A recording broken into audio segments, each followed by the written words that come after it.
Hello, beautiful souls. Welcome to another episode of Embrace the Face, where today I have a very special guest for you, Miss Jennifer Whitaker. She is a female business mentor, and she is here to share her story and also educate us all a little bit on being the divine priestess in our own business. So, welcome, Jennifer. Thank you so much for being here. Thank you for having me. I'm so excited for our conversation today. Yeah, so side note for those listening, we had a scheduled recording, and then my landscapers, literally as I was about to hit record, showed up. So Jennifer was so gracious to wait about 45 minutes, and I'm so excited to dive right in. So we can't make this stuff up, right? We were like, we just have to roll with it. Well, I really think that's like the embodied feminine, right? Of like, we don't need to be so rigid and stuck to timelines and deadlines, and it's supposed to be this way. And so, this is just a perfect way, an example of us embodying it and just going with it and flowing with it. Yes, 100%. And I appreciate you so much. And I appreciate everybody listening. And this is going to be an amazing episode. So, Jennifer, go ahead. The stage is yours. I want you to share your story about how you got to this unique little niche of yours. Yeah, it was a winding path. I would have never expected to be where I am today. 20 years ago, I was at the lowest point in my life and I was barely making ends meet and had this spiritual awakening that led me on this quest to really deepen my self-worth and embody like this priestess energy of just like wealth and knowingness and feminine power. And it quickly led me to being extraordinarily successful in my career. And I had a very lucrative career as a nonprofit philanthropy executive. And I worked with Dr. Jane Goodall. I was featured on the front page of New York Times and worked with the world's wealthiest individuals for all these amazing like animal welfare and environmental organizations. And I'm so grateful for those experiences. Like it was so fulfilling until it really wasn't. And after 20 years of doing that and really pouring every ounce of my love and passion and energy into my career, a few years ago, it was Christmas Eve and I had been working all day and I walked in the door of my beautiful home and it was empty. And while everybody else on Christmas Eve was with their family and friends or doing, holiday related things, I had no tree. I had a dark home, no dinner, no anything. And I dropped my bags on the floor and dropped myself down to the floor and wept. And I was like, what have I been doing? Here I am in my 40s, no family, I'm not married. I have poured everything into my work, but for what? Like, yes, they were for great causes, but I had put my well being, my happiness, my joy on the back burner for success and for money. And it was in that moment that I decided that I had to, there was like no choice. Like I had to build a life that balanced both the abundance, the drive and the passion, but also my desire to have joy, to play, to have friends, to have a partner, to have a family, all of those things. Like I didn't have to sacrifice one thing for the other. And so going forward, I created a very intentional life and business that allowed me to have it all. And I completed my studies. I spent 3 years studying the divine feminine and getting a certification in spiritual direction, got my certification in life coaching, and decided that I was going to build this business around helping women really embody their divine worth as well. And as I started creating this business, I noticed that a lot of female entrepreneurs were coming to me. A lot of them had questions and challenges around business and money. And so my business evolved into teaching around that.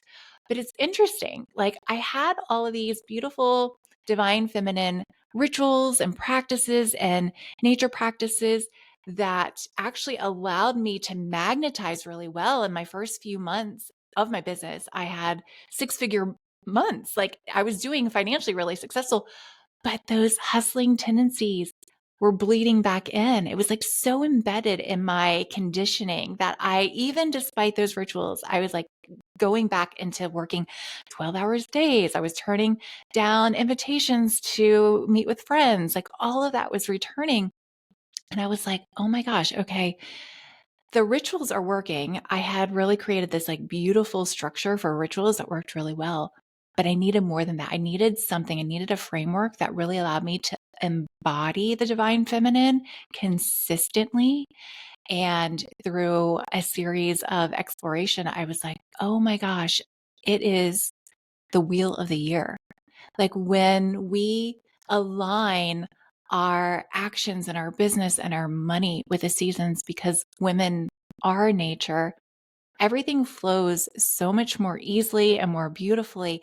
And that was just the thing that I needed to create that sustainability. And that now has been the core of my framework for women, is helping them learn how to magnetize through the practices and the rituals, but also now how to hold it sustainably by mirroring our actions, our launches, our money decisions, all of that with the seasons and with nature. And that is now the core of what I teach. I love everything about that. I guess as a whole, it's like a divinely feminine, shamanic, cosmic way of living. And I love it. And it's beautiful. Thank And I have been there on the floor crying. So I get it 100%. And when you said that you worked so hard till you had nothing left, I literally just wrote the other day, I posted about I worked so hard for everything I had until there was black in my soul. Mm, There was just nothing. And I had the money, I had the cars, I had a boat, I had, the houses. I bought my mm, first house at 22. Like that hustler mode mhm, just left me maybe in the last year, mm, where truly, when you truly look within, and I've been doing this work for probably about 6+ years, um, truly embodying that feminine aspect of who we are, because the law of, gender states we have both masculine and feminine energy yes. within us. So it is about balancing that, just like Mhm, everything else in life. I feel like the way that you just describe, the way that you teach it, I just like, it's just so much beauty and like embracing everything, embracing a little bit of everything. And that's what I'm about. So mhm.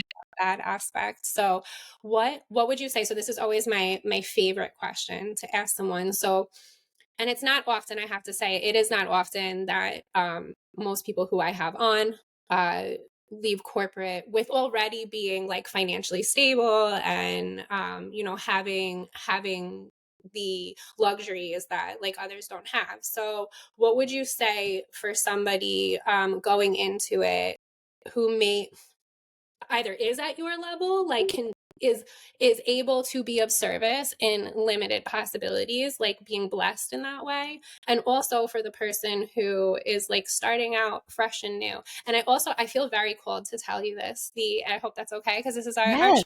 discussion. Yeah.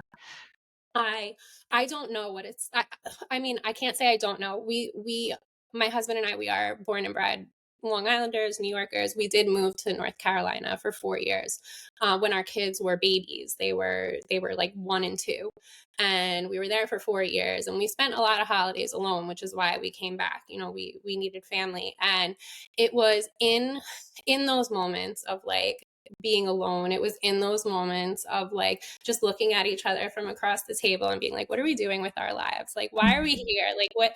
So mhm. you just kind of like go with that flow of life, right? Like the season. So it is I feel like it's so important to just touch on the aspect of like self-healing and ascension and everything that we are taught otherwise in the hustle, in the grind. What would you say to those two two different polarities of humans wanting to just fulfill their soul, whether they have the means to do so or not, if any of that makes sense. Because like my husband and I have been all over, we've had everything, we've had nothing, and it's just like, I just want to teach people. It really all comes down to the same thing, but I'm just very curious your take on it. Yes, I love that you highlight those polarities because that's why I started the story of like I started at the lowest point where I was barely making ends meet. There was a point that I don't tell this story very often, but there was a point where I was so broke. I had $4 left to my name. And I remember standing in the aisle at the grocery store, holding those $4 and deciding whether I needed to buy tampons or food. So Oh, I have been at that lowest oh yeah, point, I'm and chill. I have like flown on private jets. Like there is that polarity. And so I think it's so easy to say, oh, it's so easy when you're flying on private jets to have that spaciousness. And there, don't get me wrong, there is a lot of privilege and there are a lot of things that do come from being on that level. But I do know what it's like to be at both. And I think the the thing that we're being called to do at both ends is to create sacred silence and stillness. So, regardless of where you still have that choice to call in, whether it is 60 seconds, whether it is 20 minutes a day, there you still have the opportunity to create that because that is where the magic comes. That is where all of the ancient wisdom, the magnetism, the remembrance, the solutions to your problems, the inner guidance, it is all right there underneath the surface. And in the stillness and in this space, you're giving it permission to be activated and to come out. And that has what has guided me forward at my lowest and at my highest. So that would be the starting point is if you can start a morning practice. If you can set your alarm or your phone throughout the day and just give yourself 60 seconds throughout the day, that is the starting point and the launching pad to the life that you desire. Oh, I love that. I love that so much because it's so true, and I've lived that truth. And another thing your story reminds me of, have you ever read The 5 a.m. Club? No, I Okay. haven't. The 5 a.m. Club is I can't remember the Rob something. I'll send it to you and I'll post it Okay. for those who are interested. It's actually about a woman who had very similar story, who had everything. Like she had everything in life and she was like a CEO. And she went to a conference because she was actually at the lowest point in her life. And in the book, she does state that had she not gone to this conference, she would have probably ended her life, which is like Mm, the thing that changed her entire life was a morning routine. And yes. the whole book then goes throughout how it totally changed her life. But these little incremental changes that women and men, it doesn't matter who you are, what you identify as. Like Mhm. we are spiritual beings having this human experience. And I think ironically, Jerry Seinfeld and I went to the same high school, and someone sent me a video once because he's a TM meditator. He's been for like 40, 50 Yeah. years, and he credits meditation to all of his abilities in being producer and writer and everything. Mhm. Um, but he said, when you wake up in the morning, look at your bed, look at your sheets. It looks like you went to war. Like you're rustling around, you're astral traveling for starters. That could be Mhm. another episode to talk Yeah. about. But like you need that. You need that moment. You need those moments throughout the day because if your bed looks like that while you're not even consciously aware, you need to, Mhm. when you get up, recenter yourself. So I always tell people ground, connect, protect. Every morning, you start your Mhm. day out grounding. You can write out gratitude, 3 to 5 things you're grateful for. Mhm. Um, people in the beginning of trying to learn how to regulate their nervous system really, and then, it goes deeper Mhm. as you recognize that these little incremental changes throughout the day are making a difference in your life, then we dig a little deeper. Then you go a little deeper and a little deeper. And then you start to really learn about, I always call it the behind the scenes, like what's happening with Mother Earth and Father Sky and whomever you believe in, God's sources, Mhm. the archangels, the interdimensional beings, whatever you believe in. Like this is it's about so much more than what our naked eye sees, than what we externally experience, the bullshit, the external bullshit. Yeah, And the stuff that gets us down and makes us feel bad about ourselves makes us forget what we're doing here. Like when we absolutely. were born amnesic, right? We were born with no recollection upon first breath. So um I find it so beautiful that you took, like, your story, like you've had it all, you had nothing, you have, and I feel the same way. Like this is not, we don't do this out of ego, we do this to teach people to do the same, to Absolutely. live in flow, Mhm. connect, Mhm. to be connected. So what, I want to then now segue into this aspect of your business, sacredness, the sacred leadership, the priestess archetype in Mhm. business. And the priestess to me is just, she is the high all, the one who gets it done, the, besides the empress, the other queen bee. Like it's Yes. she is taking action, she's in charge, she knows who she is, she's the embodiment of the divine feminine. So can we talk about this archetype, because I think that she is like the sexy, magical, earthly goddess archetype. So tell me what you think. What are your Yeah, thoughts? I love how you describe her. And I so resonate with the priestess archetype because I feel like she's the embodiment of almost all of the archetypes, right? Like you Yeah, said, she is like this sultry woman or, the feminine energy. But she also, I think I would go even as she owns her divine masculine as well too, because she definitely takes action. She's bold. She has that powerful side to herself too. Like she's the embodiment of it all. And what I love about her as well is that she leads by intuition. She honors her sacred knowing, but she also knows and values that like logical side of herself too. So there is like a flow, but there's also like the flow and the action. There is the pausing and resting and being still. And then there's also this fierce side of her that's going to move forward and advocate and change the world. Like she's all of that. And so I oftentimes like tap into her when I need both sides, when I need to rest or when I need to take action. And she just like has this beautiful balance and harmony in it all. I love that. I love that. And it reminds me of like a wildflower. Just you can be whatever you Yeah. can be. You can look beautiful. And speaking of flowers, the season of Persephone as well, coming back, Mhm. we embrace all the new beginnings. And this priestess archetype is that perfect way, because I think the springtime too is, do you feel that, I always try to honor the winter. I'm always still creative. I always have ideas on the backbone. I actually usually write a lot more in Mhm. winter. Mhm. Um, but I feel like when spring comes, like because I do those things, I then feel more prepared. My knowing that the springtime represents the rebirth and regeneration, and just Mhm. coming out anew and refreshed.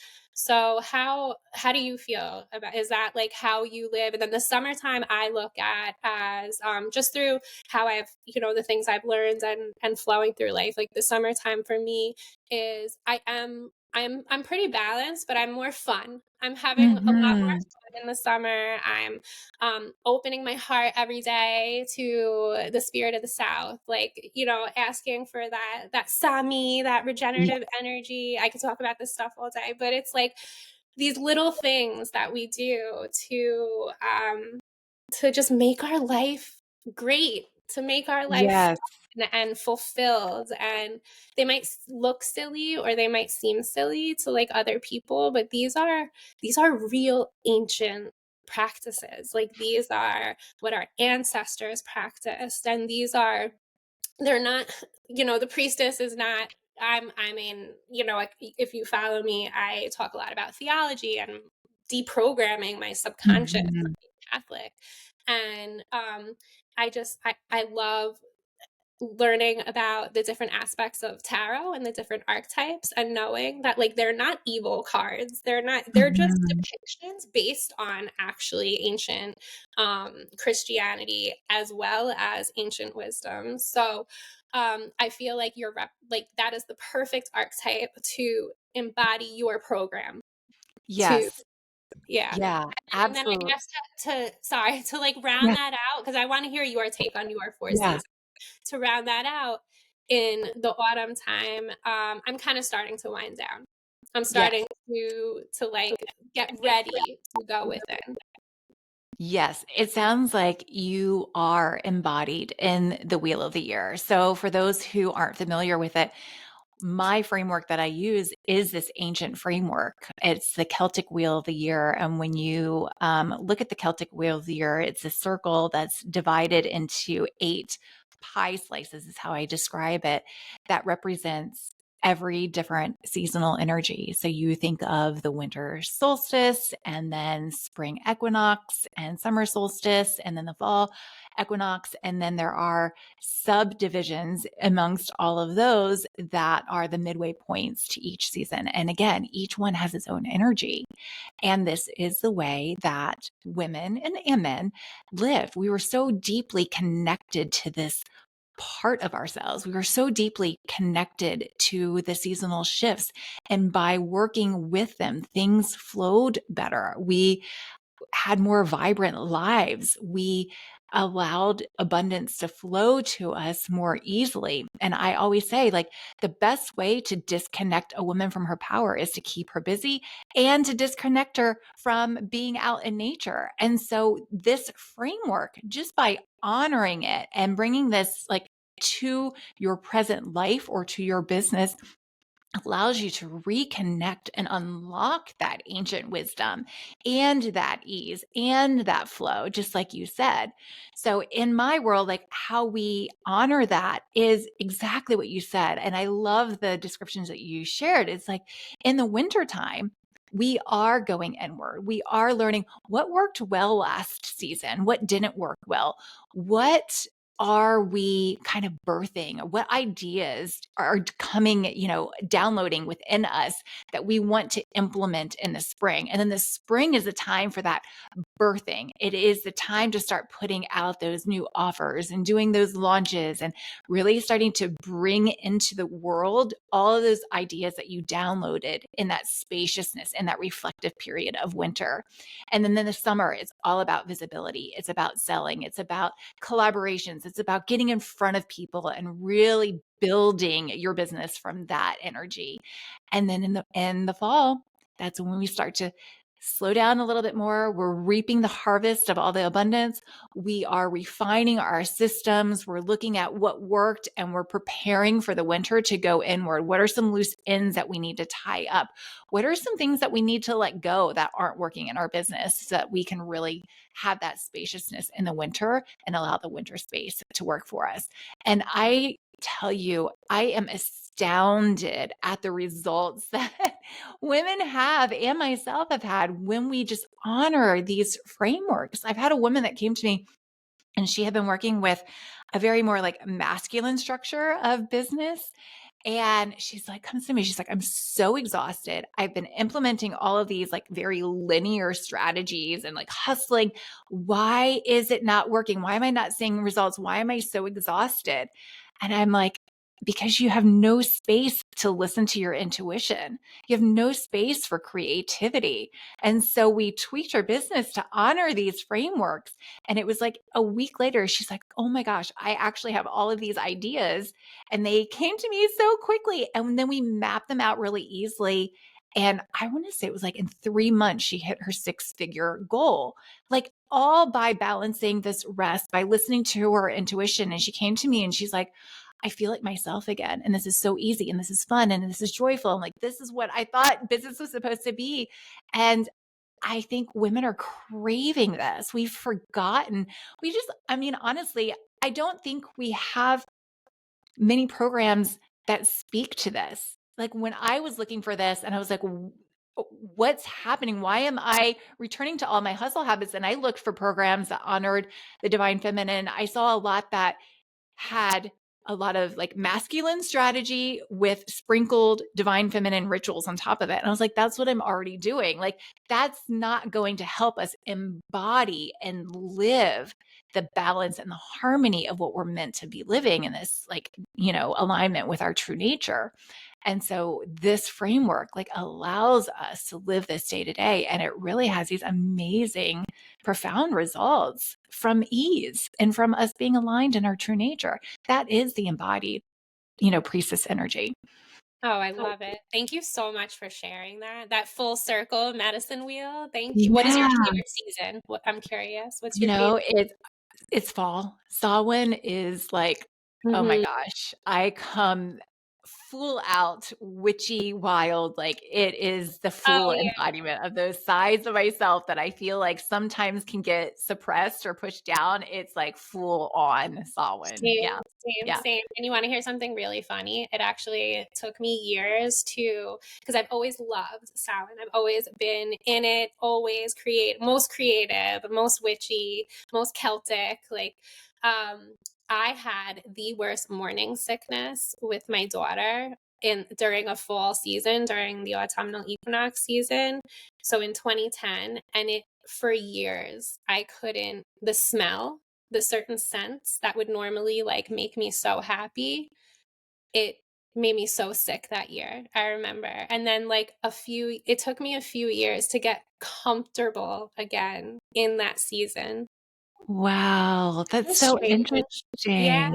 yeah. And I still remember to this day, like the smells of just like outside. I don't know if it was like the mums or the pumpkin. I don't remember what it was. Like all the different, I couldn't work with the same herbs that I worked with. I couldn't like it took me a while to return to that. But anyway, I thought that was just a random.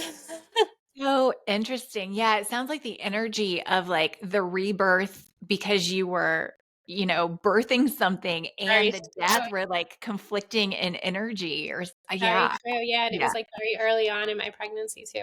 I just remembered that. I Oh, remember. Yeah. wow. Yeah, no, I too love the fall. I definitely feel most embodied in who I am. Is there a reason that you can explain that behind that? Is that I think that honestly, it really depends on the season and on the person. We're all unique. And so I think there's going to be some who really resonate with spring energy, like very true? Astara right now, too.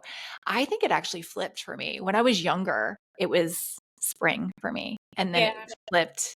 So I think, too, it depends on the season of life that we're in. I this is true. see that it shifts for some women depending on the season of life that they're in. And Actually, so, that makes sense. Yeah, because I like shied away from the fall season for a while. Then came. yeah. I think now I definitely have a battle though, like that first place battle of summer and fall right now because we have some really good summers on Long Island and we're really trying to take advantage of them and like having fun with our Yeah. like just in Mother Earth, really, like Mhm. being out in nature as much as we can. So I don't know. It's been a few years of that. Like, who's gonna win? Is it fall or?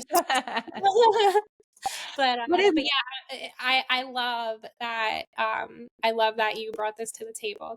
Thank you so much for sharing. Yeah, and I mean, the Wheel of the Year, I feel like has slowed down time because it allows me to look for the subtle changes and appreciate each of them. So, like you said, there's this battle between the different seasons, but to me, it just says that you're paying close attention to the gifts and the beauty of each season. And there are so many of us, I myself included, during a period of time where I would blink and I'd be like, oh my gosh, it's the end of the year. How did that happen? Where did the year go?